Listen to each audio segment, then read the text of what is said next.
Chapter 5. The Graveyard. They left his house and began to walk along the road to the hill. When they arrived, they walked slowly through the graveyard. At the top of the hill, they looked down at the fields below. They could see a lot of lorries, and a lot of men were working there, building the new town. Already there were hundreds and hundreds of new houses in the field. "The village is changing very fast," he said. "Soon there are going to be thousands and thousands of new houses. What will happen to our village then? Once it was a quiet place and the people were friendly. But soon there will be a lot of new people and busy, noisy roads. I don't want to live in a place like that." "Can't you do anything? Can't you stop them?" asked Karen. "Me? No. What can I do? Nothing. I'm an old man, and nobody listens to me." They walked on through the graveyard, and Key said, "My grandfather is here in this graveyard. He was my mother's father. I remember the day when he died. I cried for a long time when I saw that big dark hole in the ground, and we put his body in the grave. It was raining. I was 12 years old. My mother and father were with me, and they were crying too." "I'm sorry," said Karen. "Oh, it was a long time ago," said Key. "But my grandfather's grave was the last on this hill. After he died, they made a new graveyard on the other side of the village. That's why nobody comes here now. Nobody remembers the old people here." "But you do." "Oh, yes. I could never forget my grandfather. He taught me about voodoo, about the spirit of the rain and the spirit of the wind. You see, nothing is really dead. There's a spirit in everything, in every tree, in the sun, in the sea. If you understand voodoo, you can talk to these spirits. And there's a spirit under this cold grey stone." Key showed her the stone on his grandfather's grave, and Karen read the words slowly. "Tim Atty, born 1845, died 1906. Key looked at Karen and said quietly, "Some people say he was the strongest Hoongan of all. The Hoongan we call Baron Samedi." "Baron Samedi?" cried Karen. "Your grandfather?"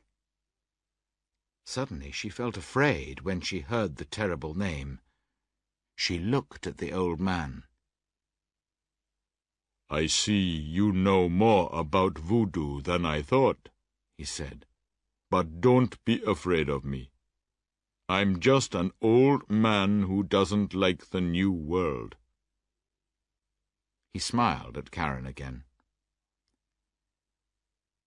They stayed on the hill and talked for a long time. Then Karen looked at her watch and said, "What? Is that the time? I'm sorry, Key, but I must go now. I have to be at the hospital at 4 o'clock. Key got up. "Don't worry," said Karen. "I can find the car. It's not far. Please stay if you want to." Are you sure? Yes, I know how to get back. Well, then, I think I'll stay a little longer. It was very nice to talk to you. Thank you for talking to me, too. I've learned a lot today. I hope we'll meet again. I hope so, too. Goodbye. Key watched Karen as she walked down the hill. And then he saw two men.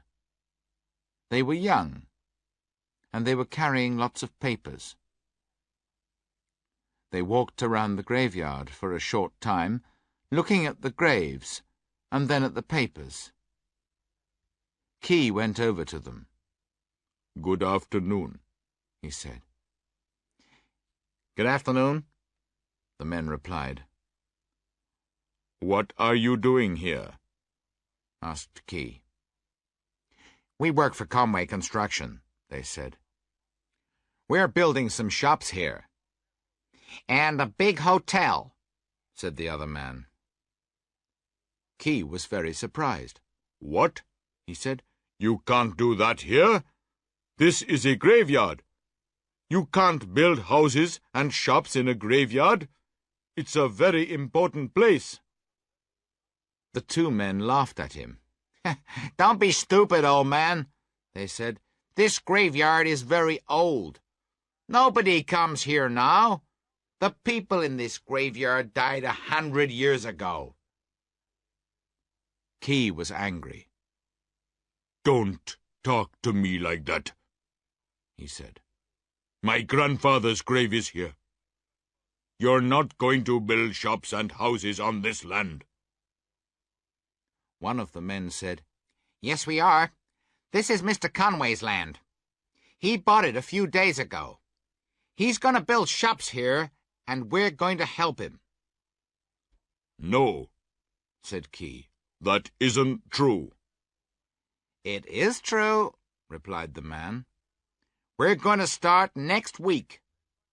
If you want to, you can go and see Mr. Conway. You can talk to him. He'll tell you it's true. Where does he live? Asked Key. The men gave him a small piece of paper. He looked at it.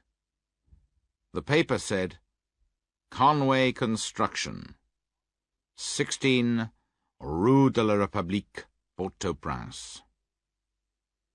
Key said, Don't begin any work here. I want to see Conway first. I'll tell him that he can't build shops here.